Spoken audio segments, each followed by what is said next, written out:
Gloire à Dieu pour ce temps que nous pouvons prendre. Je bénis le Seigneur pour cela et je veux passer ce temps à partager avec vous comme je le fais depuis quelques moments. Nous allons prier ensemble avant de débuter. Père Saint, Dieu Tout-Puissant, toi qui es bon envers nous et qui as des plans tout tracés, des bons plans pour nous. Merci pour ce temps que nous pouvons avoir pour nous édifier dans ta parole, afin d'être positionnés correctement, Seigneur, pour marcher dans la vie que tu as pour nous. Merci pour ce temps, merci pour ton esprit, parce que c'est ton esprit qui nous inspire les bonnes choses, qui nous inspire ta parole, et que ton esprit inspire les paroles, que ton esprit travaille dans les cœurs. Merci pour les oreilles attentives, les cœurs réceptifs pour répondre positivement à chaque chose que tu nous dis. Au nom de Jésus. Amen. Alors, bienvenue à tout le monde et puis soyez bénis et édifiés par ces paroles dans votre marche avec notre Seigneur Jésus-Christ. Donc nous allons continuer aujourd'hui avec la deuxième tentation. Nous avions débuté la séance précédente avec la première portion et nous continuons toujours avec cette première portion. Le diable le transporta dans la ville sainte. Je veux rappeler ce dont j'ai parlé précédemment. Et j'avais mentionné que le diable a pu déplacer notre Seigneur Jésus pour le tenter. Il a déplacé notre Seigneur Jésus pour le tenter. Donc il y a beaucoup de choses que le diable peut faire et a encore le droit de faire dans ce monde.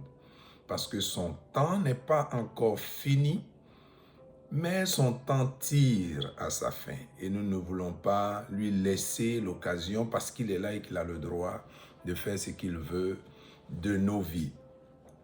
Le diable est le prince de ce monde. C'est l'une des choses que j'ai mentionnées. Et ce que la parole de Dieu nous dit. Jésus l'a dit, le prince de ce monde. Il l'a appelé le prince de ce monde. Les épîtres de Paul, on voit qu'il parle du prince des ténèbres. C'est lui le prince de ce monde, le prince de tout ce qui est ténébreux, de tout ce qui est mauvais. Et la dernière chose que j'ai aussi mentionnée, c'est que nous sommes d'un autre royaume. Nous ne sommes pas de ce monde. Et ça, Jésus l'a dit, nous ne sommes pas de ce monde.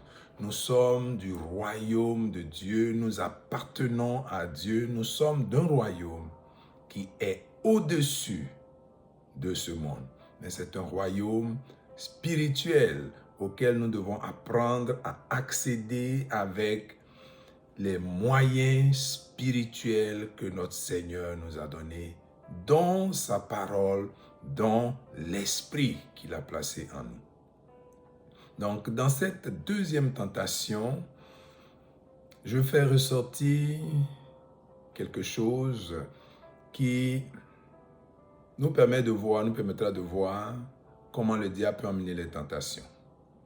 Donc, on voit, non seulement avec cette deuxième tentation, mais avec la première également, comment les façons dont le diable peut amener la tentation. Dans la première tentation, on a vu que Jésus a eu faim et le diable s'est approché pour lui faire une suggestion. C'est l'une des façons dont le diable va agir. Il va vouloir profiter d'une situation, elle peut être une situation naturelle, normale, comme dans le cas de Jésus, qui finit un jeûne, qui a faim, et le diable vient lui souffler une suggestion pour l'emmener à dévier du plan de Dieu. Ça peut être une situation de besoin, peut-être que nous avons besoin de nourriture, nous avons besoin d'argent, nous avons besoin de quelque chose. Et le diable peut profiter de cela pour nous suggérer des façons de faire qui vont contre la parole de Dieu. Nous devons faire attention à cela.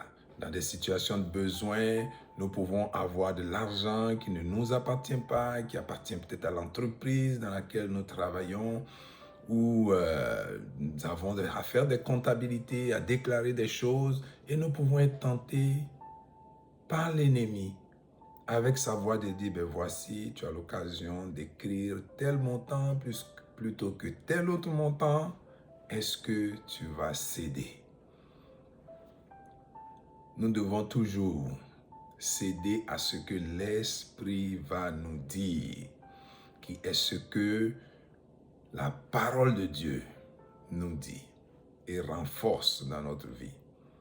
Le diable peut profiter également des situations habituelles que nous avons, de mauvaises habitudes, d'un mauvais caractère que nous n'avons pas laissé le Seigneur transformer. La parole de Dieu est vivante et efficace, comme nous le lisons dans Hébreux au chapitre 4, verset 12. Elle est vivante et efficace, plus tranchante qu'une épée à double tranchant.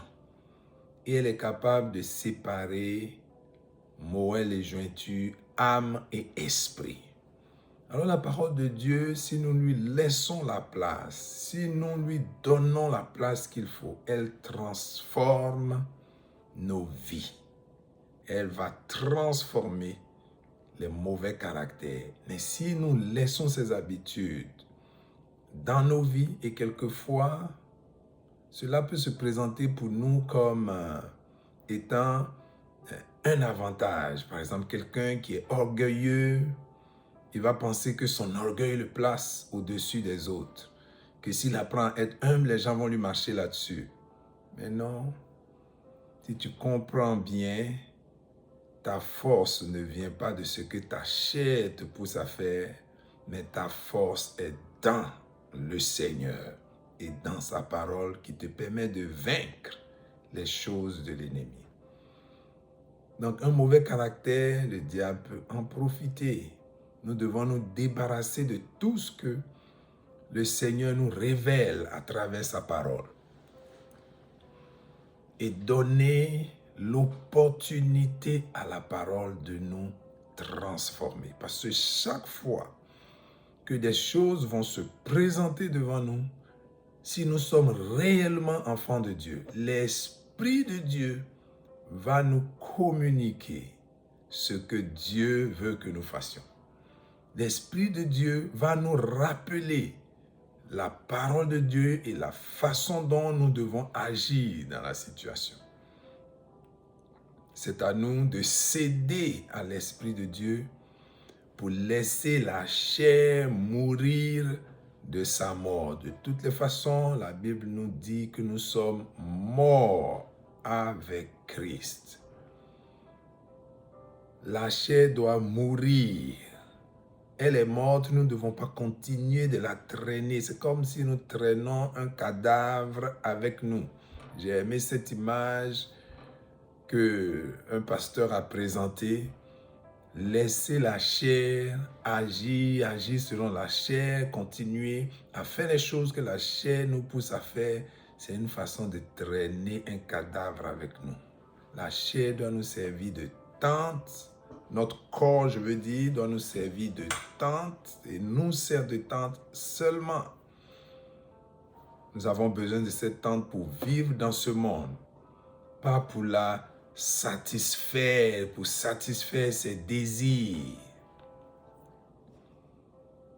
C'est sûr que ce n'est pas seulement le corps, il y a toute cette partie de l'âme qui s'est confondue avec la chair pour obéir au désir de la chair. Mais le Seigneur nous donne par sa parole la force et la possibilité de nous détacher de ces habitudes qui viennent nuire à ce que Dieu veut faire dans nos vies, qui viennent nuire au fait que Dieu veuille nous amener plus loin avec lui. Et la deuxième façon dont le diable amène la tentation, c'est ce que nous voyons dans la deuxième tentation. Donc là, il prépare un contexte et nous emmène dans ce contexte. Donc quand j'ai dit prépare un contexte, aujourd'hui on peut voir tout autour de nous que le diable a préparé beaucoup de choses déjà pour amener les enfants de Dieu à dévier de la voie de Dieu, à être attirés par beaucoup de choses. Ça peut être de grandes images tout autour le long des routes, le long des grandes voies.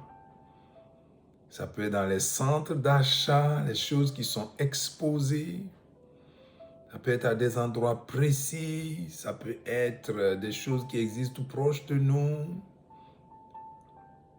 Des choses qui sont accessibles facilement. Qu'est-ce que nous faisons de cela? Comment nous nous comportons lorsque nous nous retrouvons dans ce contexte? Certaines personnes vont expressément elles-mêmes aller dans ces contextes-là pour se faire plaisir. Nous devons nous éloigner de ces choses si nous voulons avancer avec Dieu. Vous savez, c'est une question de vie.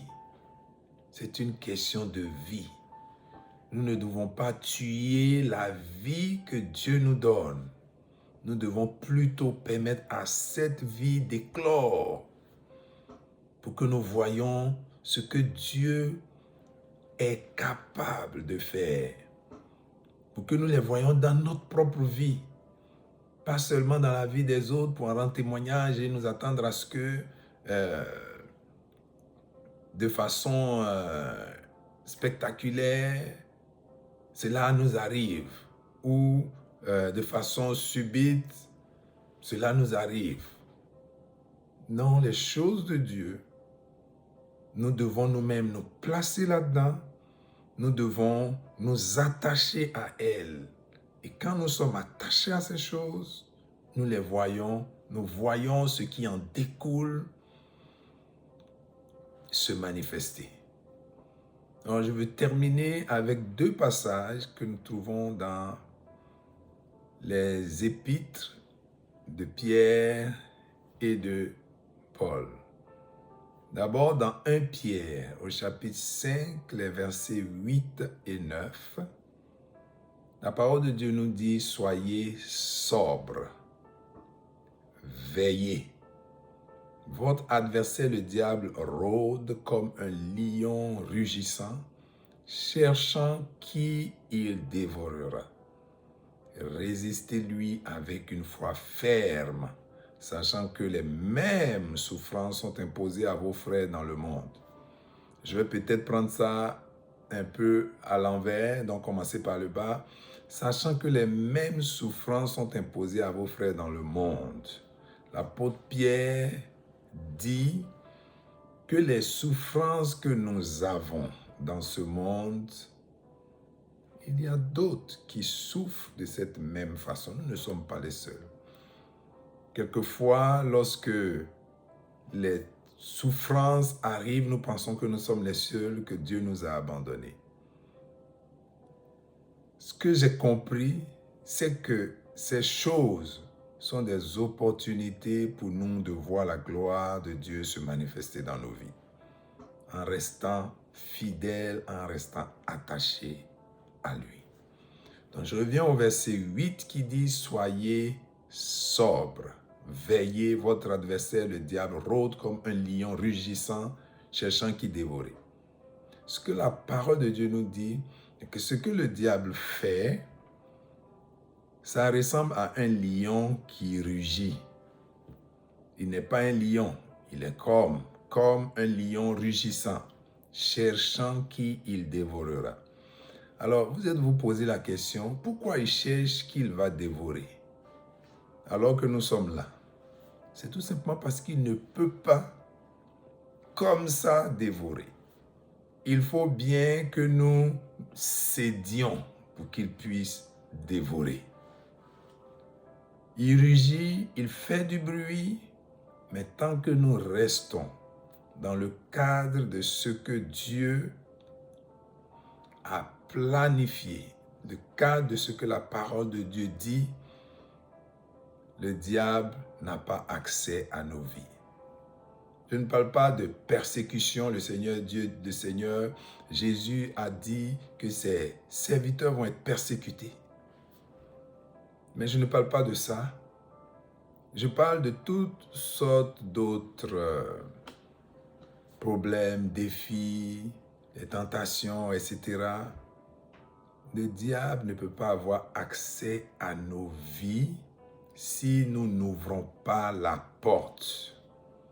Il va s'opposer à l'œuvre de Dieu. Il va s'opposer à ce que l'œuvre de Dieu avance. Et si nous sommes des agents, comme des agents de Dieu, des serviteurs de Dieu fidèles, il va s'opposer, il va trouver les occasions d'empêcher que la parole avance.